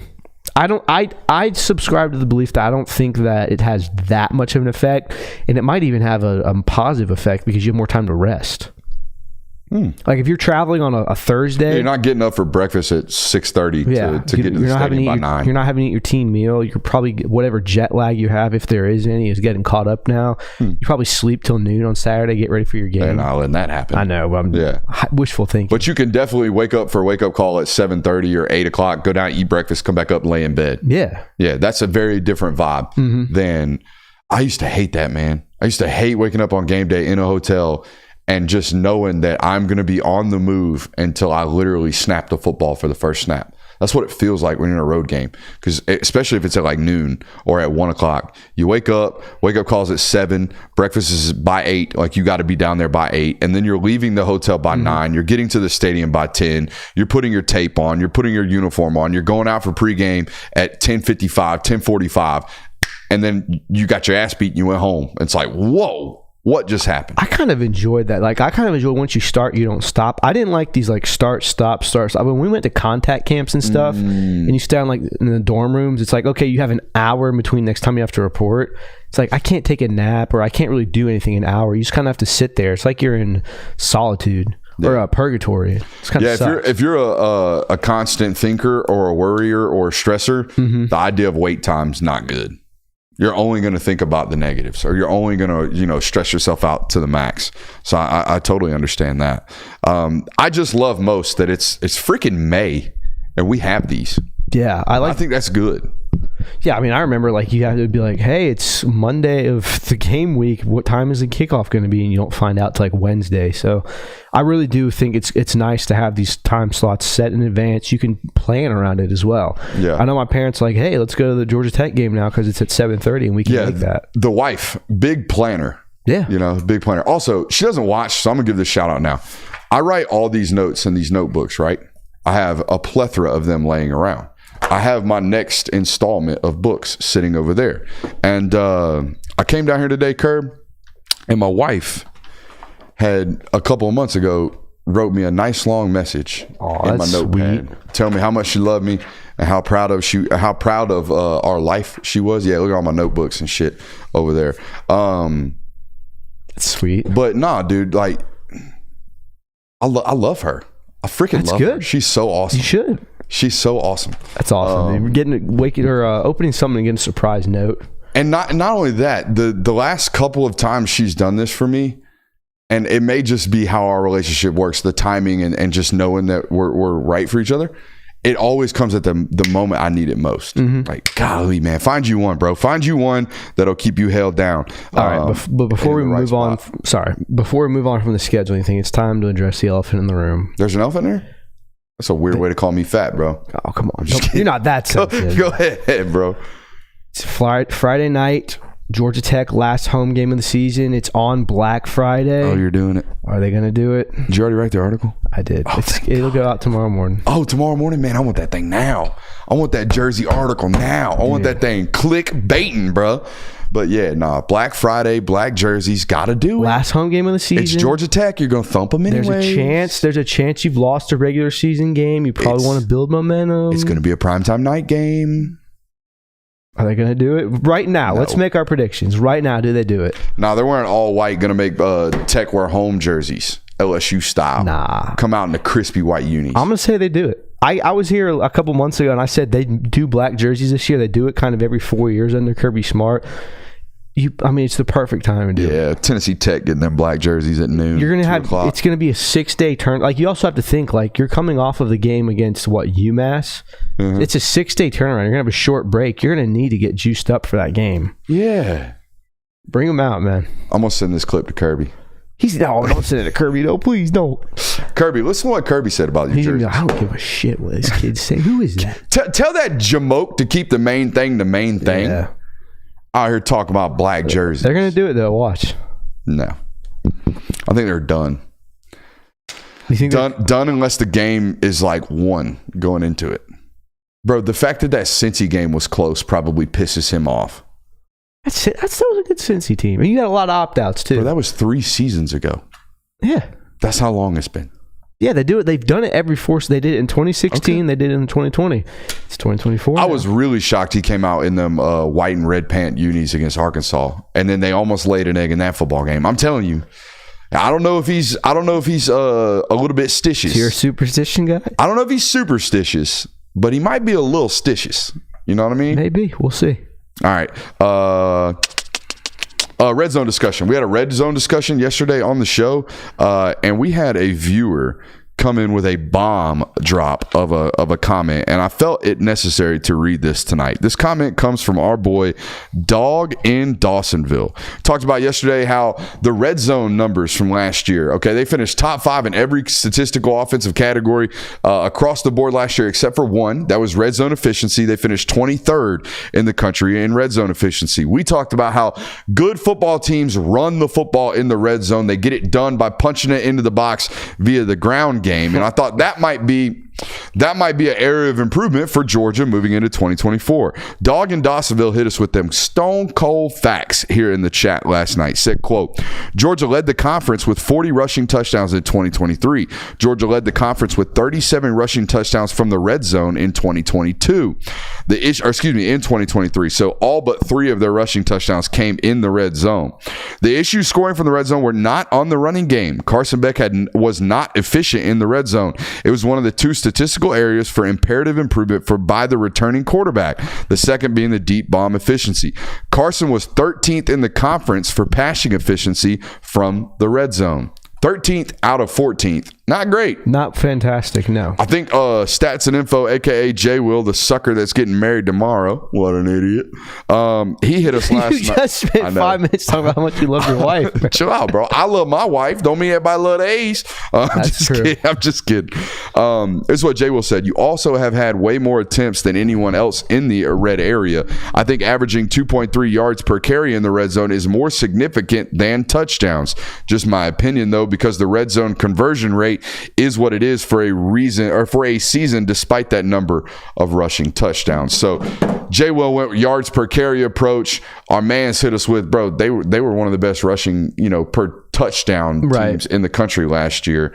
The efficiency numbers on Beck are undeniable, though. 13th out of 14th in the red zone when you're one of the more efficient quarterbacks from goal line to goal line in the country. That's pretty daunting. Yeah, I mean, the biggest takeaway I have from this is, obviously, yes, the end game is to score touchdowns, get the ball in the end zone. Georgia did that more than any other SEC team. But I don't think it's unfair to say that both aspects of the offense need to be more efficient in the red zone. What was it, 2.5 yards per carry in the red zone? Yeah. That's not fantastic. Like, that's not something you need to look at and be like, hey, That's what we need to hang our hat on. Now, I understand that the field is shortened and you don't have as much opportunity to get your 6 and 7 yard gashers, but also Carson Beck being 13th is not great either. So, I mean, you can say that both aspects of Georgia's offense need to increase in the red zone. It doesn't be like, oh, red zone efficiency was bad because Carson Beck was this or because we couldn't run the ball. I think it's an amalgamation of both. I'm with you. I think it's a collective. It's a collective effort and an area of improvement that needs to be made.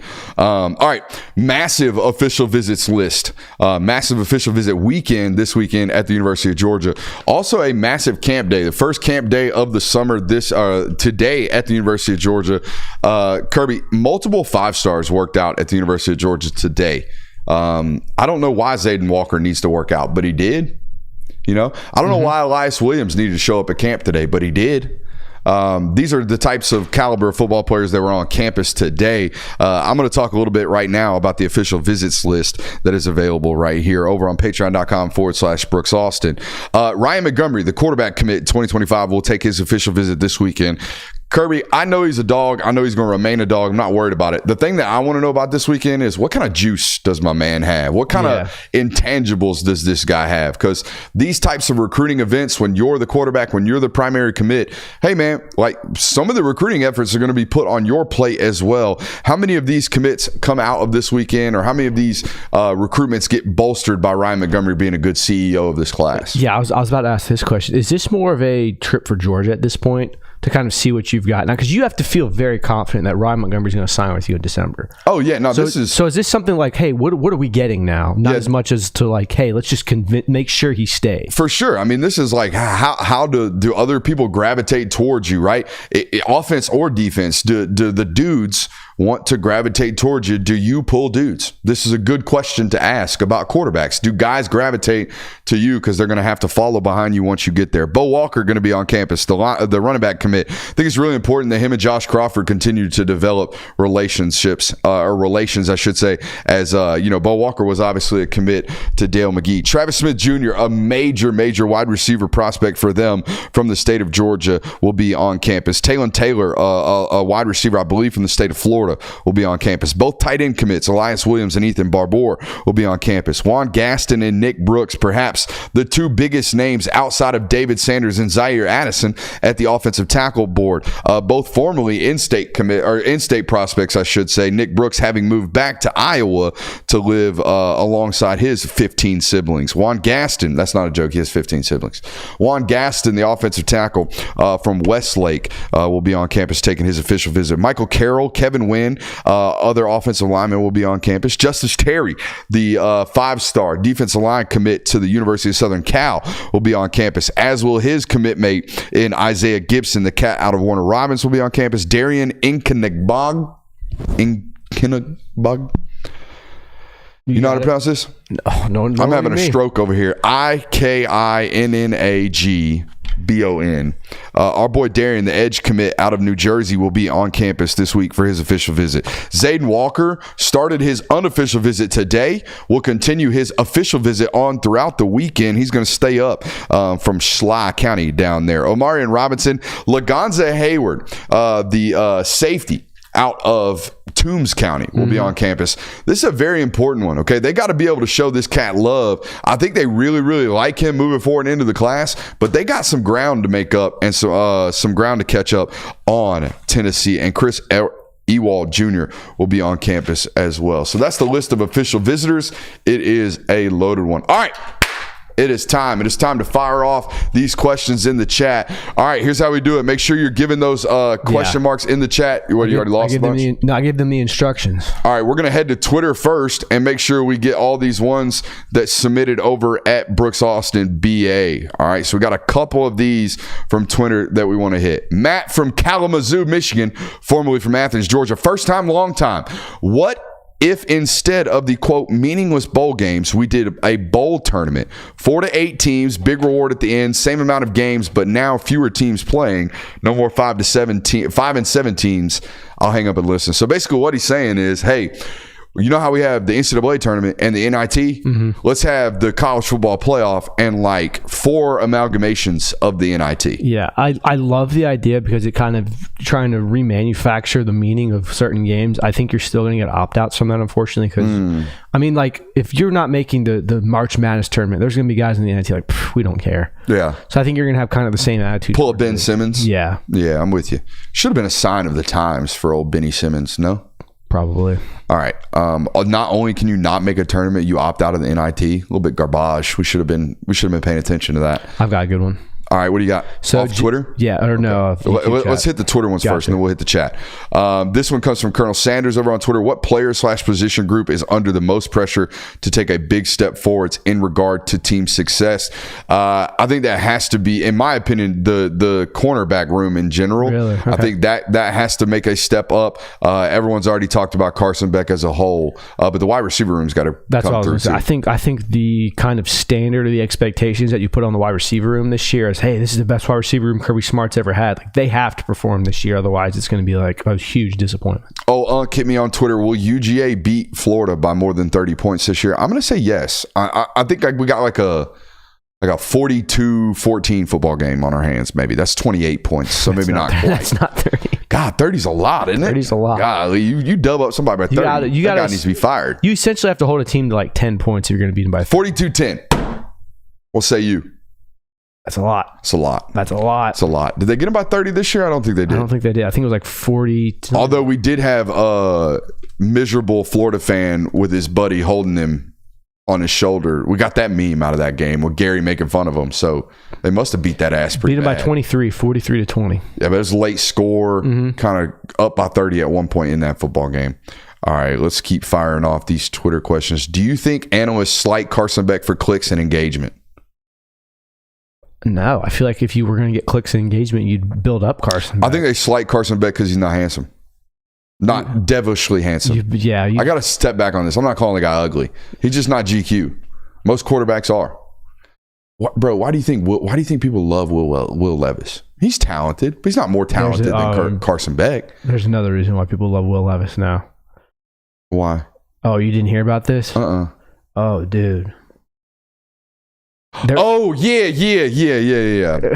Little Kim Kardashian. Yeah, little Kim Kardashian. Football version. That's cool. All right. Let's see here. All right. Are we finally going to see a top DB group in the country this season at Georgia? I feel like you've seen a pretty solid DB group every year you've had it. Yeah, was the amalgamation, our word tonight, was the combination of Richard LeCount, J.R. Reed, Eric Stokes, Tyson Campbell, Tyreek Stevenson. Was that 2019 bunch not the best? Because I would say it was. It was up there. I mean, I think you could say this last year's group was really good. I mean, 2021, obviously, you had Keely Ringo, Darion Kendrick, a first-round safety, and Lewis Seen, a starter, and Chris Smith, a Nagurski, a finalist. I mean, you had some really, really solid DB play in those years. What makes great recruiters great? What are they doing special to build relationships and land prospects that other coaches aren't doing? This comes from @SportsRambler1 over on Twitter. Juice. I think it's juice. I think having the ability to constantly have energy, to constantly win every interaction you've ever had, not only to have it in spades in terms of personality, right? Juice comes out a lot in terms of personality and charisma, if you will, on the recruiting trail. But also, dude, it's a long game, and you got to play it longer and harder than everybody else. So you got to have the long-standing juice, right? You got to have the sauce, right? The juice may stay in your fridge for a couple of weeks, but that barbecue sauce been in there for a while. So you got to have both the juice and the sauce out there on the recruitment trail to be winning. You know who's got juice and sauce? Todd Hartley. Todd Hartley plays it harder, and he plays it longer than anybody else in the recruiting game. That's why he recruits at an elite level. Also, really, really helps to have a good logo on your left chest. Yeah. I'm going to be honest with you there. And a Brock Bowers on your resume. Yeah. But any Georgia coach is going to recruit really well because the closer is Kirby Smart. And he's got a G on his chest. So where you're at and who you're surrounded with really helps out on the recruitment trail a lot. All right, let's hit the Twitter comments. What do you got for me? You got a good one? The YouTube ones? Yeah, that's what I meant. YouTube. Yeah, so JD the guitarist wants to know, Is there a scenario where a 11-2 SEC runner-up gets jumped by the third team in the SEC? So essentially, you say, hypothetically, Georgia and Texas play in the SEC championship this year. Georgia's 11-1. Alabama's sitting on the outside at 11-1 as well. Say Georgia beat Alabama. Then Georgia loses to Texas. Does Alabama get that playoff nod over Georgia? Is the play? I don't think they're gonna allow teams to be negatively impacted by conference championships. Yeah, because you will disincentivize going to those conference championships. Exactly. I mean, why wouldn't you just opt out? Can you do that? Can you just say I'm not playing in this conference championship game because I don't want to risk not making the college football playoff? Could you do that? I don't know. It would be interesting. We're going to get there because used to this is a possibility, right? Where we take the best from the West, best from the East. Well, the second best team in the East is better than the first place team from the West. So let's just wait out that SEC championship game. Had Tennessee handled their business, we'd have saw this in 2022. Correct. Because LSU was a 3-loss team in the conference championship game. We would have seen this happen. This won't happen moving forward, I don't believe, because the top 2 seeds will be the ones facing off. And again, I don't think they want to negatively impact teams from playing in their conference championship game. Gotcha.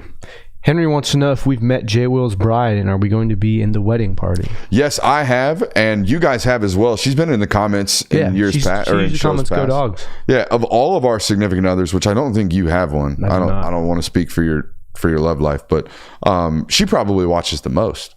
So shouts out to Morgan. All right, let's see here. Make sure you're hitting that question mark on there. Do you have one over there? Here we go. So Jordan, okay, they're talking matchups there. I'm way up in the chat. They're in all caps. I had them put them in all caps. As well. Swag. Look at you. Here's one. Will Michael Jackson moonwalk in the end zone with the ball this season?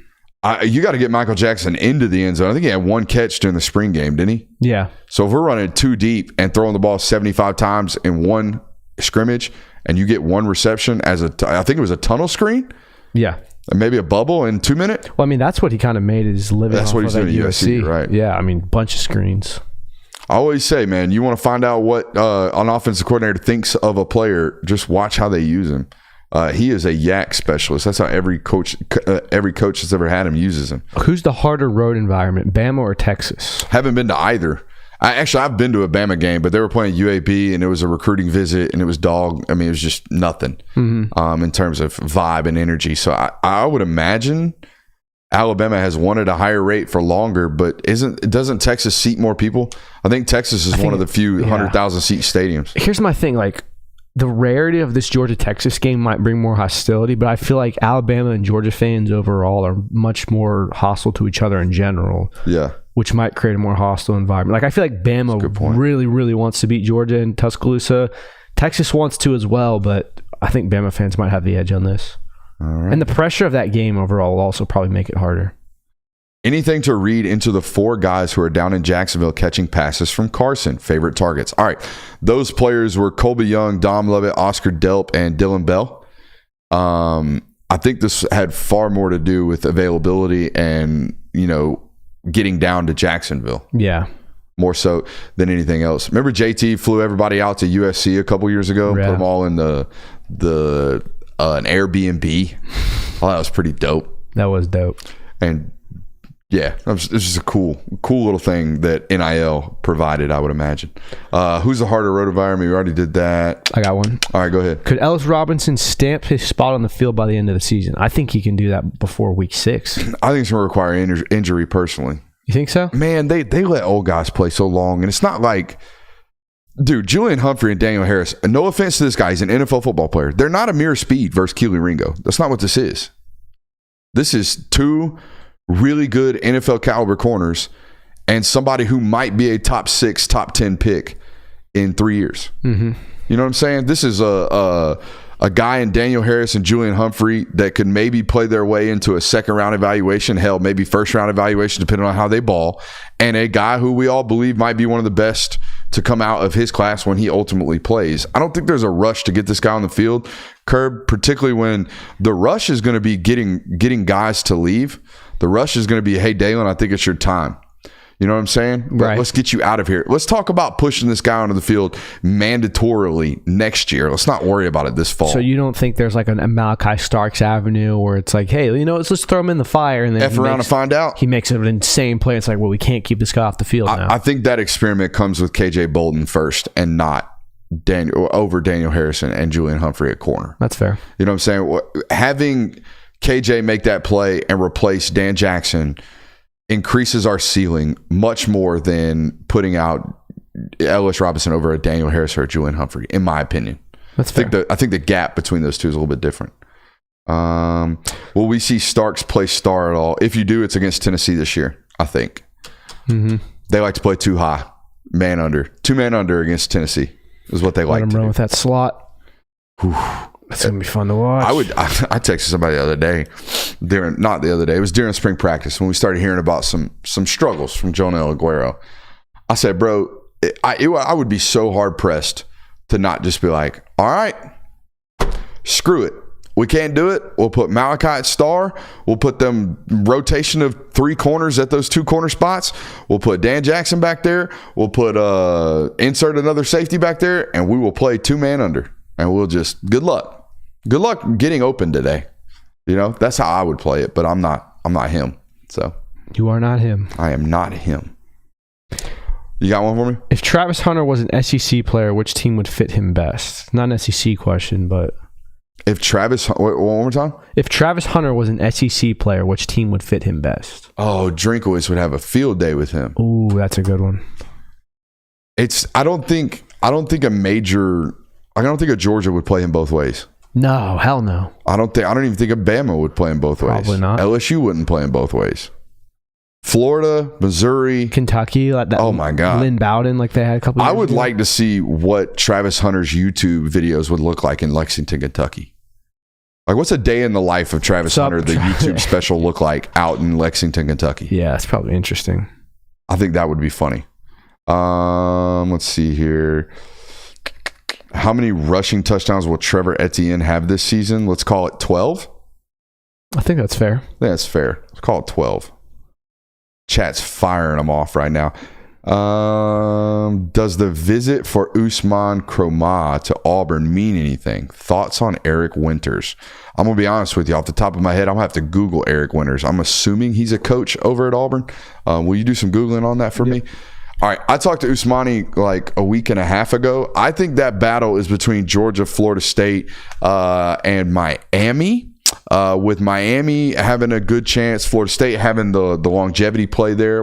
He's that 6'2" safety from Enterprise. Oh, okay. Yeah. Oh, yeah, I got you. Let's keep talking about the Usmani because I don't know much about Winters, to be honest with you. But Usmani did tell me something interesting about Auburn, and I've felt that it's not just Usman. I've heard this from a lot of other people, and you can see it in the results. Auburn, I'm not going to say they were a laughing stock under Brian Harsin, but on the recruiting trail, they kind of were. When Brian Harsin and Auburn's recruiting staff would try to get like a 4-star or a 5-star on campus, it was really, really hard to do. They kind of didn't want to go vibe with that staff. They really didn't. And then as soon as Hugh Freeze got there, it's like all of a sudden Hugh Freeze has got KJ Bolden's ear. All of a sudden Hugh Freeze is out here landing 5-star wide receivers and flipping them from the biggest bankroll in Texas A&M. Like, what? Hugh Freeze can recruit? Yeah. Hugh Freeze and his coaching staff can recruit. So 6 months ago, 7 months ago, 8 months ago, Auburn was nowhere near the mix for Usman. And now they completely are. So I would say they're 4th, but they're in the mix. And they were not in the mix at all for any of these top-ranked recruits, 8-10 months ago.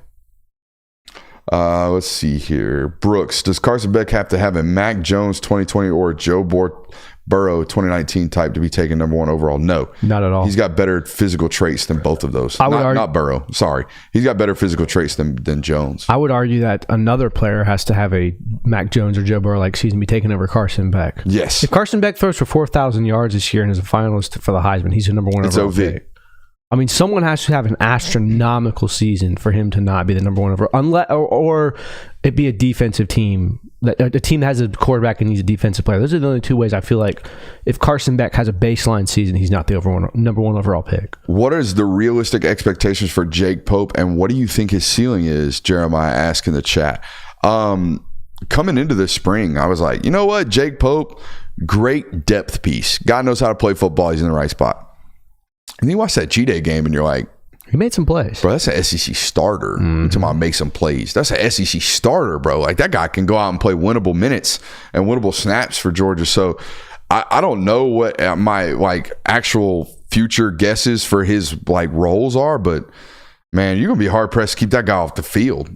So there's that. I mean, I think the future is really, really bright for Jake Pope. Much better fit than I thought it was going to be. Like I said, I thought it was going to be like maybe he's a nickel depth piece, maybe he's this, maybe he's that. No, he's a starting caliber safety in the conference. Yeah, he is. All right. Is there any situation where you see Kirby leaving Georgia for the NFL? No.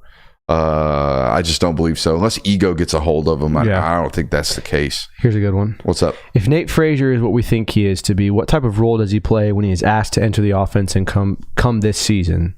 Third down gadget, or get him on the field and get him a yak play. Get him matched up on a linebacker. Just get him an easy touch in space as a true freshman. And then as he gets older, you mold him into a 3-down back, which he 100% has the capabilities to be electric as one. Is this year we finally win the Joe Moore Award? Great question. Don't know. Because honestly, you've been able to win it the last 3. Bro, I don't know what people watch when they watch these other offensive lines. Like, I kind of got it from Michigan. I really did. But if you really watch Michigan over the last couple of years, that offensive coordinator and Sherrone Moore and their run game package, their run game coordinating is phenomenal. Absolutely phenomenal. They do far more of making defenses misalign and having a plus count on the side that they're running the ball based off of alignment and assignment than any other football program I watched from a run game perspective. So I understand, but when I turned Michigan tape on in 2021 or 2022, 2022, I saw far more, wow, that was a great scheme.